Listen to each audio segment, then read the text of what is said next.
sa iyong harapan. Dala-dala ang pangako mo nakalaan sa iyong mga anak na walang humpay, napupuri at nagtatagumpay.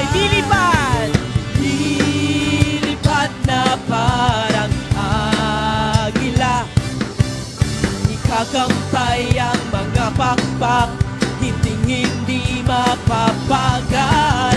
Lilipad na parang agila, hahayo sa buong mundo, isisigaw ang pangalan mo,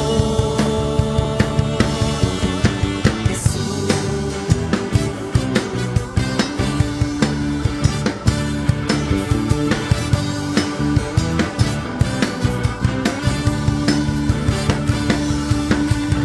Narito kami ngayon sa iyong harapan, dala-dala ang pangako mong nakalaan sa iyong mga anak na walang humpay, napupuri at nagtatagumpay. Lilipad na parang agila, ikakampay ang mga pakpak, hindi mapapagat. Lilipad na parang agila, ahayo sa buong mundo, isisigaw ang pangalan mo, Jesus.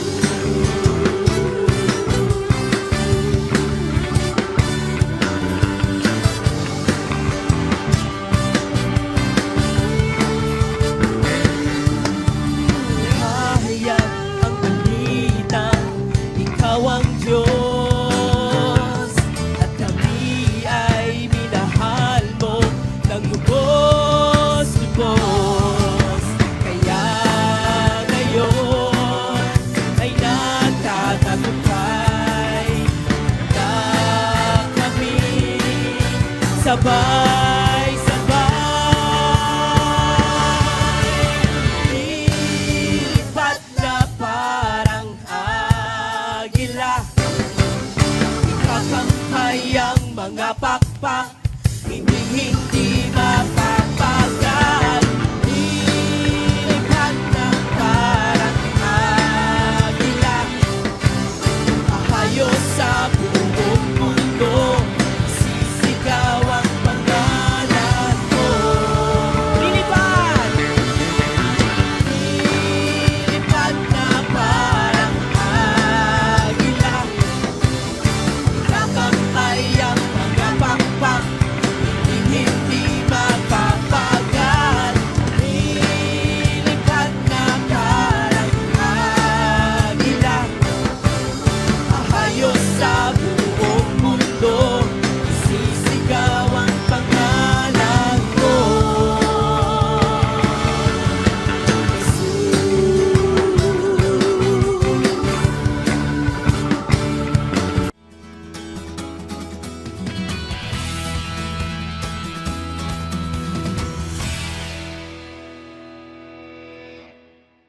Kung may isang ama na tapat na nagmamahal sa atin, ay walang iba kundi ang ating Ama sa langit.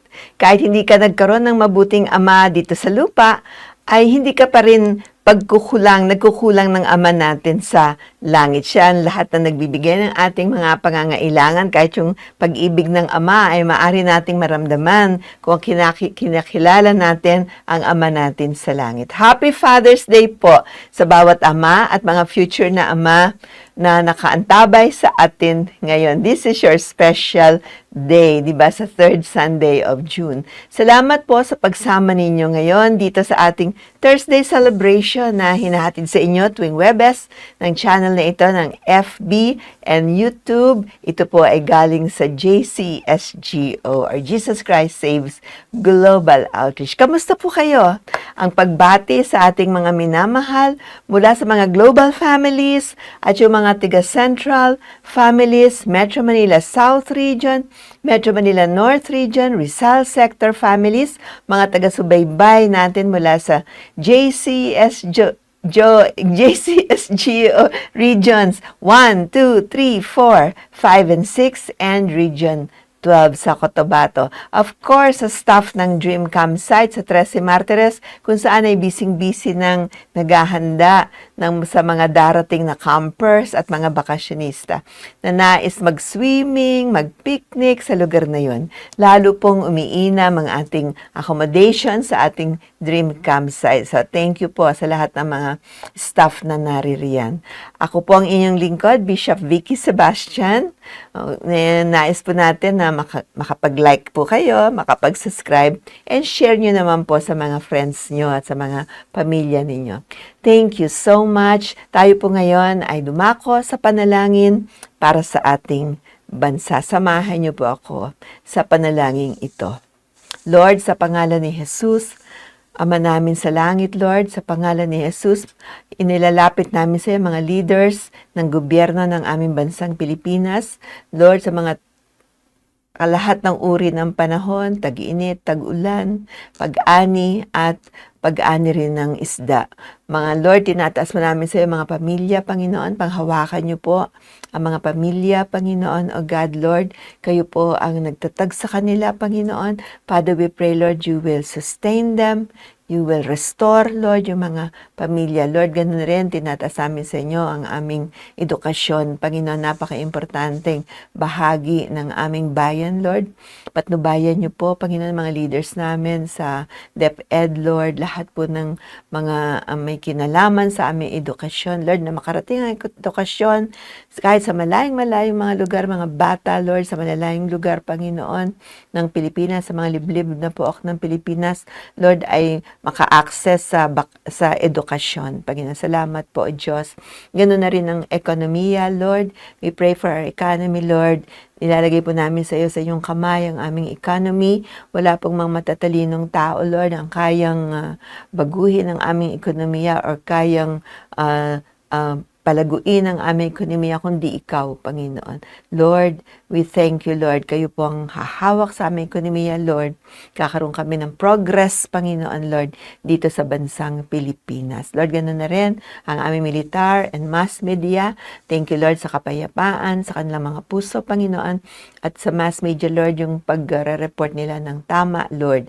Lord, we come against all fake news, Lord, na mga pinapalabas nila, Panginoon, para sa amin sa pangalan ni Jesus.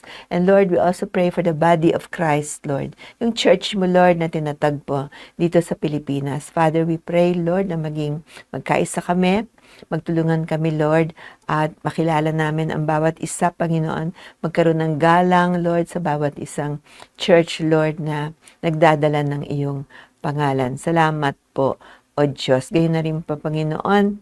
Hindi po namin tinatantanan yung prayer namin sa issue ng West Philippine Seas. Lord, binigay mo ang teritoryong ito sa amin, Panginoon. Ikaw lang makakabawi nito, Panginoon. Tulungan mo kami, Lord, sa mga pagharap namin, Lord, sa mga bansa, Panginoon, sa bansang nais sumakop dyan, Lord, sa aming Philippine Seas. Lord, touch their hearts, Lord. Bibitawan na nila ang issue sa Philippine Seas. Salamat po, Panginoon. Sa pangalan ni Jesus, Amen. Amen. Praise God. So, sa ulat ng mabuting balita or mga gospel, pinakilala ni Jesus kung anong uri ang ating Ama sa langit. Okay, so yun ay tinanghal niya, pinakita niya, kwento niya, tinuro niya. Ito ang inyong Ama sa langit. Isa sa mga talinhaga na pinakita ng Panginoon ay ito. No? Ito yung talinghagang ang alibughang anak o the parable of the lost son. Ito ay kwento tungkol sa ama at sa kanyang dalawang anak. Meron siyang dalawang anak. Hindi magandang ugali na nakakabatang kapatid at hindi niya ginalang ang kanyang ama. Hiningi na niya ang bahagi ng kanyang mana kahit buhay pa ang ama. Okay, so sabi niya, bigay mo na sa akin ng pera kasi mayaman yung ama. Bigay mo na sa akin ang pamana ko. Buhay na buhay pa yung ama. Siguro talagang namilit at saka medyo siguro iba talaga hindi masyadong magandang ugali. Binigay na po lahat ang pamana niya. Hati sila nung kapatid niyang naiwan. Ang ginawa pa po nung anak ay lumayas siya, no? Siya ay lumayas. So hulihan ng kwento, bumalik ang alibughan. Nahirapan siya, naggastos na lahat, nawaldas na niya yung mga pera niya. Napunta na sa mga bisyo, napunta na sa hindi magagandang bagay, di ba? At naubos na siya, isang araw bigla siyang natauhan. Sabi niya, babalik na ako sa aking ama, ang alibughang anak. No? Sabi niya, babalik na ako sa aming tahanan. So ano kaya ang mangyayari doon? Di ba? Ano kaya magiging attitude nung ama? Siguro kung ordinaryong ama, ay bahala siya. Hindi ko na siya tatanggapin dito kasi alibugha naman siya. Diba? Tinakwil na nga niya ako, kinuha pala yung mana niya. Subalit iba po ang nangyari. Nakita ng ama ang anak mula pa sa malayo. Tumatakbo ang ama, no? At sinalubong ang anak na may pagyakap pa. Wow, di ba? Mahal na mahal ng ama ang anak. Kaya ito ay umuwi at nung uwi yung anak, pinagparty pa siya. Binigyan siya ng piging. No, hindi ordinaryong mga pagkain yung hinanda sa kanya. Ganun rin po ang ama natin sa langit. Kung tayo po ay babalik loob sa kanya, tatanggapin niya tayo. Kahit anong nagawa mong kasalanan, kahit tumalikod ka sa Diyos, pero pag bumalik ka sa ating Panginoon, tatanggapin niya tayo. Yung iba nga ang tawag sa atin mga alibughang anak, di ba? Tayo ay bumabalik sa Panginoon. Nilahad ng Panginoong Jesus ang istoryang ito upang ipakita na ang Ama natin sa langit ay ganon. Tinatanggap niya lahat ng mga taong lumalapit at nagbabalik sa Kanya. Kahit anuman ang kasalanan niya o anuman ang nagawa niya. Basta lumapit ka sa Panginoon, tatanggapin ka ng buong puso at bukas na mga palad ng ating Panginoon. Ang panalangin Ama namin. Familiar ba kayo dun sa prayer na yun? Ama namin. Or sa English, Our Father. Okay. Tinuruan ng Panginoong Jesus ang kanyang mga disipulo. Kasabi ng mga disipulo, kita nila kasi si Lord, parati siya nagpipray sa kanyang Ama.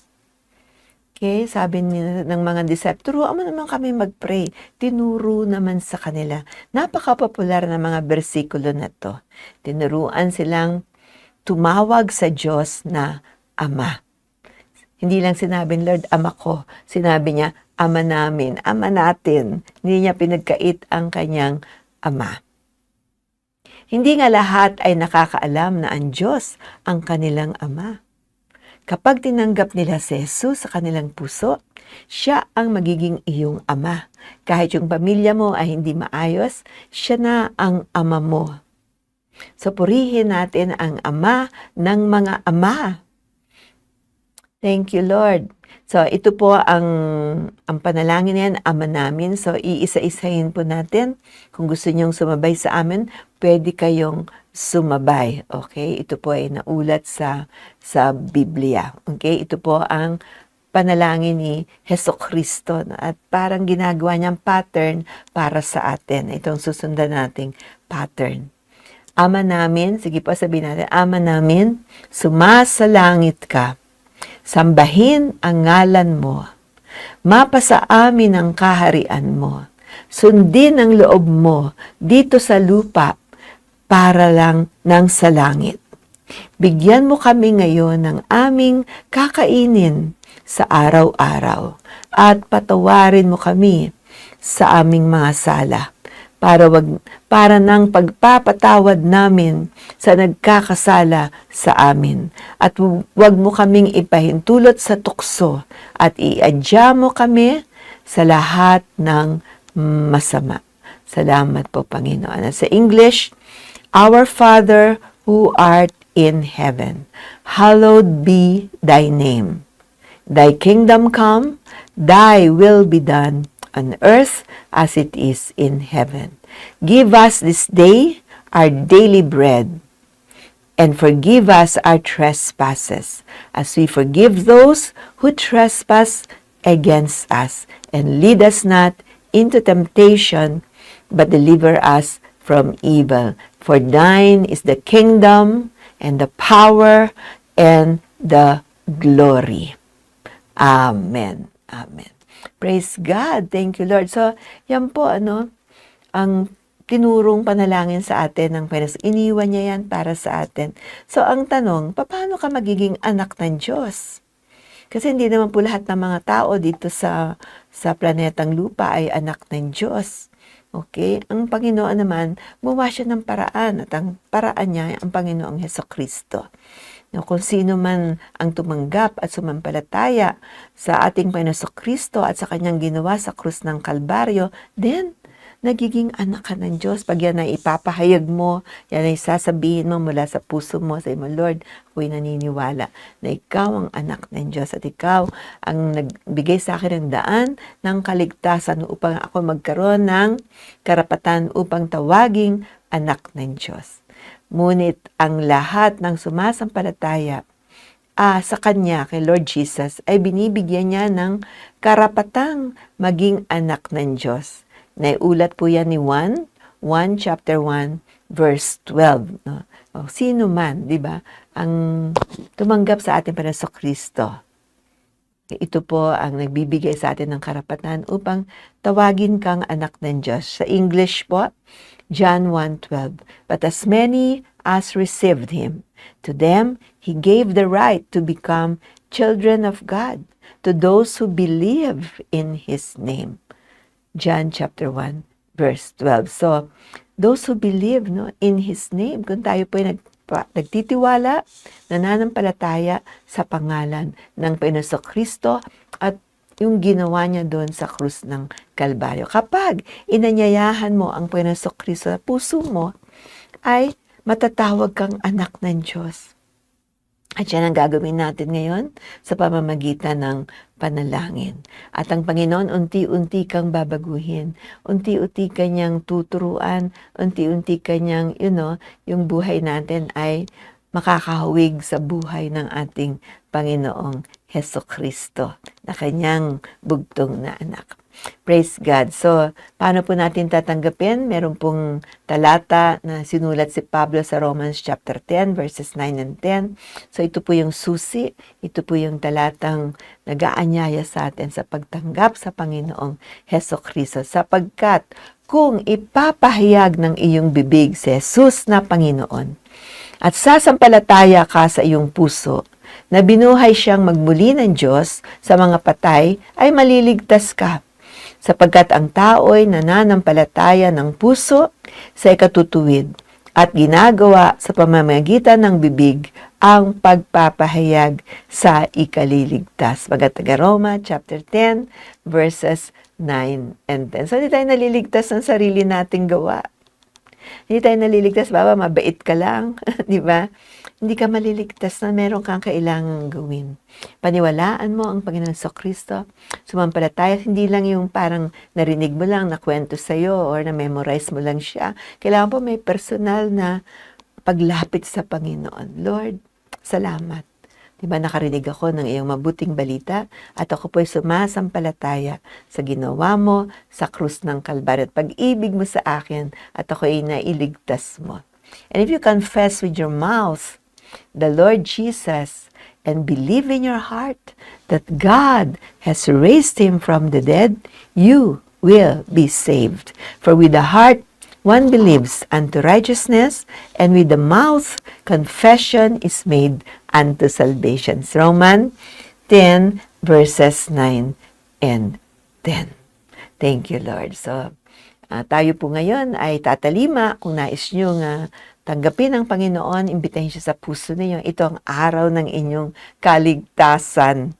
Walang anumang gawa or anumang halaga ang makakabayad ng ating kaligtasan. Ito po ay regalo sa atin ng Panginoon.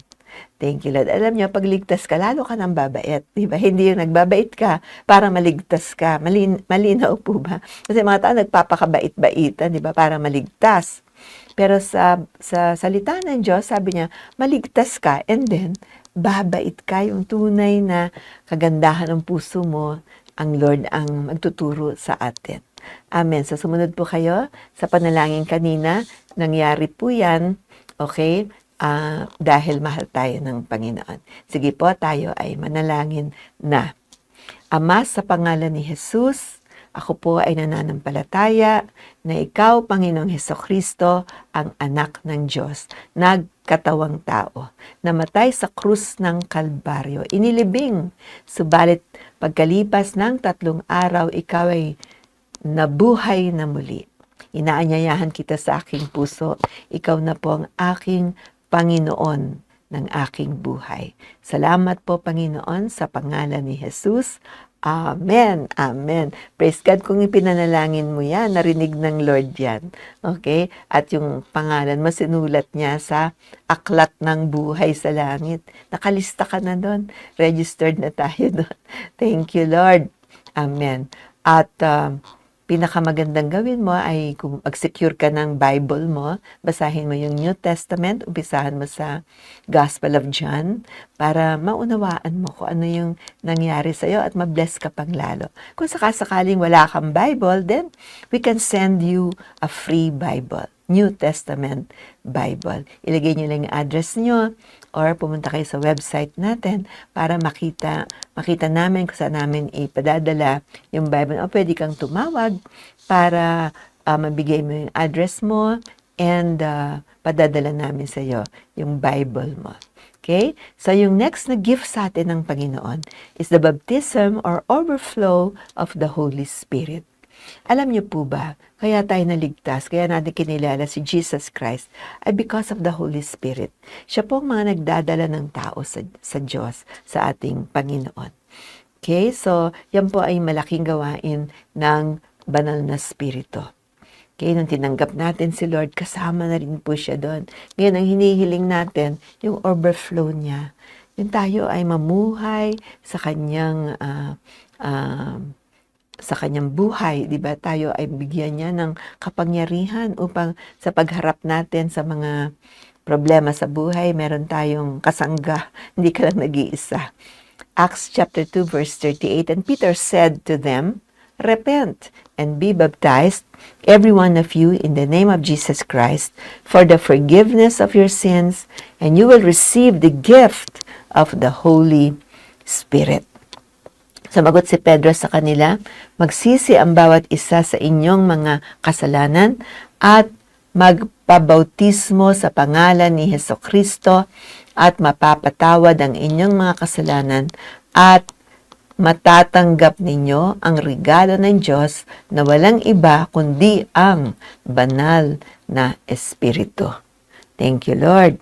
Amen. Gawa chapter 2 verse 38. So, wag mo natin kalilimutan yan. Yan po ang binibigay sa atin ng Panginoon. Paano natin matatanggap yan? Una, naisin po natin, i-desire natin. Kung ikaw ay Kristiyano, ito po ay binibigay sa mga followers of Jesus Christ. Kagaya mo kanina na nagproklama na ikaw ay naniniwala sa ating Panginoon, then entitled ka dyan sa overflow of the Holy Spirit. Una, naisin mo. Pangalawa, surrender pa po natin yung mga nakasiksik sa mga isip natin, puso natin, no, yung mga sama ng loob, yung mga bitterness, surrender na po natin yan.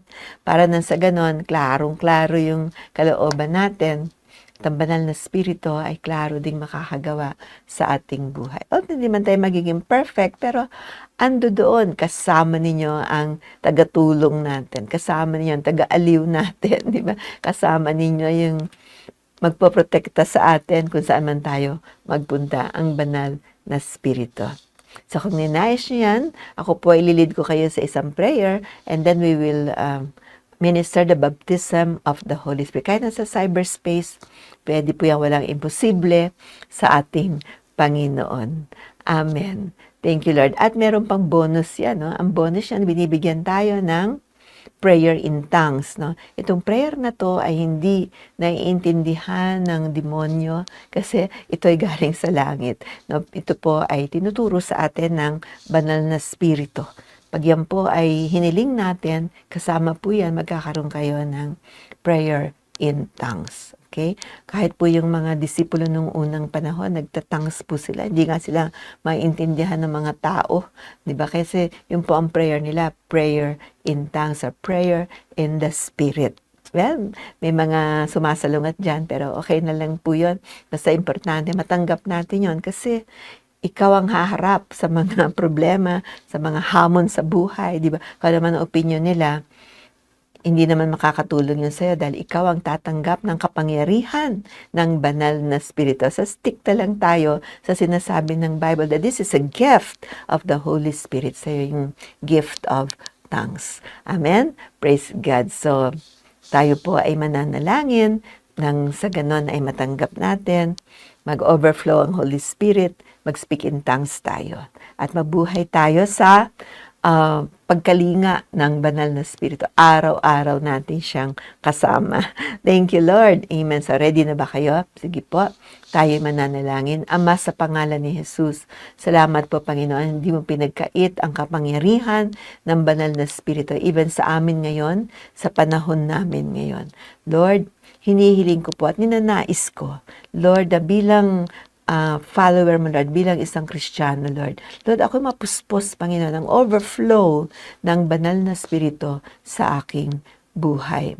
Lord, marami pong salamat, Panginoon, O God, Lord. Sinusuko ko lahat ang mga daladala kong kabigatan, ang mga daladala kong mga galit, mga bitterness, mga hindi ko pag-forgive, Lord, hindi ako makapagpatawad ng kapwa. Sino-surrender ko po na lahat dyan, Lord. At yung kayabangan ko, Panginoon, surrender ko na lahat yan sa iyo, Panginoon. Salamat po, Panginoon. At Lord, hinihiling ko din po, Panginoon, yung power of speaking in tongues, Lord. Yung prayer language na yan, Panginoon. Alam ko, Panginoon, malaking tulong ito, Lord. Hindi lang sa akin, kundi ang panalangin ko para sa aming bansa. Salamat po, Panginoon. Taas niyo po yung inyong kamay. We will minister baptism of the Holy Spirit over the internet ngayon sa lahat ng mga followers of Jesus, sa lahat ng mga nagnanais, tatanggap kayo ngayon ng kapangyarihan ng banal na Espiritu ng Diyos. Father, in Jesus' name. Lord, sinabi mo, humiling kami, Panginoon, at ito ay ibibigay mo. Thank you, Lord, for the baptism of the Holy Spirit. Thank you, Lord, for the overflow. Receive that overflow of the Holy Spirit in your life. Hayaan nyo mag-overflow ang banal na spirito mula sa inyo. At buksan mo yung bibig mo. May dadating na mga syllables, mga salita na hindi mo alam sabihin, pero ngayon nakakapagsalita ka na. Tawag dyan ay tongues. Sige, kung merong syllabus na la, or mama, ilabas mo lang yan. Yan po ay mamultiply ng Panginoon and you will go about speaking in other tongues or prayer in the Spirit. Amen. So, congratulations sa lahat ng mga nakatanggap. I-practice nyo po yan mamayang gabi, bukas ang umaga. Hula lala masya, kaya lala maso, horiaria la masikaya.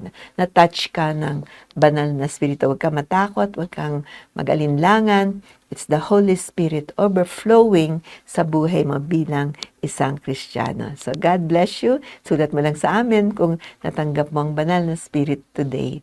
Amen. Praise God. So tutuloy na po tayo. Ang Holy Spirit is also the Spirit of healing. Na siya rin po ang nagdadala ng kagalingan sa atin. Kung hihilingin natin kagalingan na yan, kung pananampalatayaan natin ang salita ng Diyos, then ibibigay niya po yan sa atin. Ang sabi po sa Biblia, pupurihin ko ang Panginoon at hindi kalilimutan ang kanyang kabutihan. Pinapatawad niya ang lahat kong kasalanan at pinagagaling ang lahat kong karamdaman. Salmo 103:2-3. kaya niyang pagalingin ang ating mga karamdaman. Sa wikang Ingles, "Bless the Lord, O my soul, and forget not all His benefits, who forgives all your iniquities, who heals all your diseases." Ang salmo na to ay nagko-contain ng healing ng Panginoon. Yung mga benepisyo na tinanggap mo ang Panginoon sa Kristo, ito na, ang dami daw niyang benefits. Nagpapatawad ng kasalanan at nagpapagaling sa atin. Kung ano man ang sakit mo ngayon, ilapit natin sa Panginoon. Ama, sa pangalan ni Jesus, Lord, yung mga kasama namin ngayon sa cyberspace, Lord, na may sakit, sa pangalan ni Jesus, Father, I ask you, Lord, to touch them, Lord. Touch them, O Lord, in the name of Jesus. Salamat po, Diyos, Lord. Kayo pong magpapagaling sa kanilang mga bata, matanda, Lord, na middle age, Lord, na may sakit, Lord, may mga dinaramdam, yung kahinaan ng kanilang mga katawan, Lord, mga buto-buto, Panginoon, sakit ng ulo, sakit sa puso, Lord, sakit sa likod nila, sakit sa batok, Lord, at yung mga daliri nila na hindi na nila maunat. In Jesus' name, Lord, we come against all these infirmities, mga sakit na to, sa pangalan ni Jesus. Kung ano man nararamdaman mo sakit ngayon, surrender mo yan sa Panginoon mo, in Jesus' name. Hinihingi ko ang kagalingan ko sa aking Panginoon ngayon, in the name of Jesus. Tapos balikan mo ang Psalms 103. Siyang magagawad sa iyo ng kagalingan. Amen po ba? Praise God. So, congratulations pa sa lahat ng mga tumanggap ng kagalingan sa Panginoon. Sulat niyo po sa amin yan para rejoice kami with you sa nangyaring kagalingan sa iyo. Salamat po. Salamat ng marami.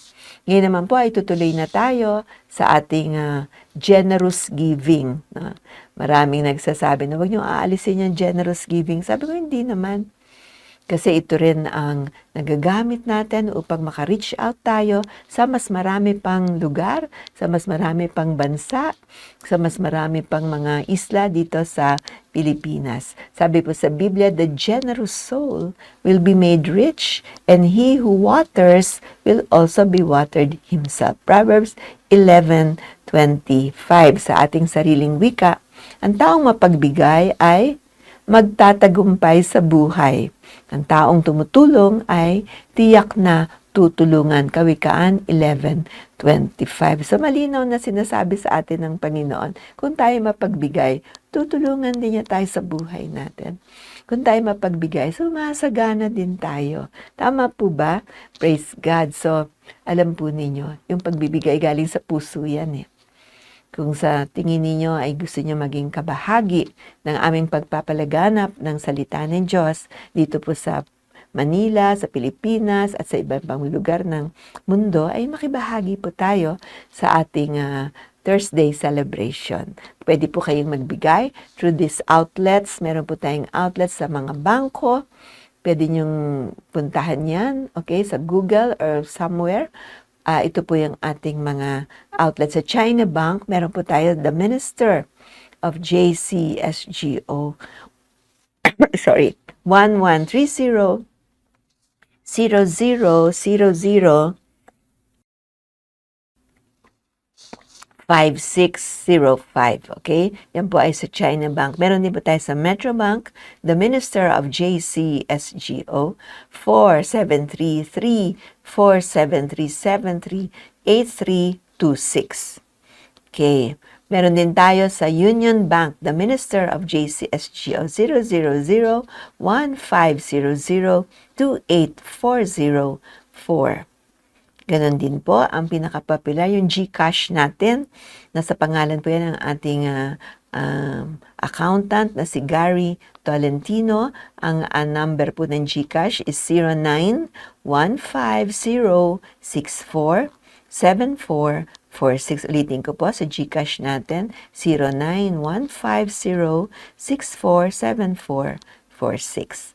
Amen. So maraming salamat po. Lahat ng pagkakaloob ninyo ay napakahalaga po sa atin yan. Thank you so much. And alam kong si Lord ang magbabalik sa inyo, magbe-bless sa inyo, higit pa sa inyong mga binigay. Thank you, Lord. Hallelujah. Pagbati po sa lahat ng graduates. Ang dami po na graduates ngayon.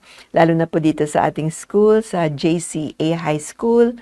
Binabati ko po kayo, nursery and senior high. Yan, ang dami po na graduate. And of course, yung mga graduates din po from different schools na nag-church sila sa JSSGO. Congratulations po sa inyong lahat. So ngayon po ay dadako na tayo sa ating panalangin pangwakas. Pagpalain kayo ng Panginoon, ipakita ng Panginoon ang kanyang kabutihan at awa sa inyo, at malugod ang Panginoon sa inyo, at bigyan niya kayo ng mabuting kalagayan. Bilang chapter 6, 24-26.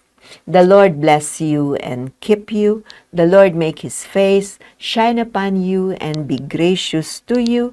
The Lord lift up His countenance upon you and give you peace. Numbers 6:24-26. Lord, marami pong salamat, Lord, sa pag-ibig mo sa amin. Ikaw ang aming Ama na maaasahan namin sa araw-araw ng aming buhay. Salamat po, Panginoon Lord, sa pag-provide mo sa lahat ng aming mga pangangailangan. Lord, kami tunay na nagtitiwala sa iyo, Lord, na kahit anuman ang mangyari, Panginoon, sa ekonomiya, Panginoon, ikaw pa rin ang magsasupply ng lahat ng aming mga pangangailangan. Salamat po, O Diyos, nang sa ganun ay makashare din kami sa ibang may mga malalaki ring pangangailangan. Thank you, Lord. Salamat po sa kapayapaan mo na tinatanggap namin sa araw na ito. Thank you, Lord. In Jesus' name, Amen. Amen. So magkita-kita muli tayo sa susunod na Thursday dito sa inyong Thursday celebration. God bless you and bye-bye.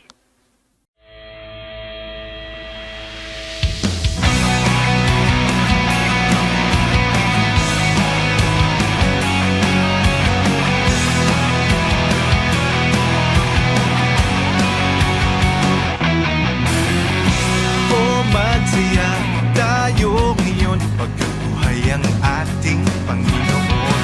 O magsaya sa piling niya'y sabay-sabay tumalon.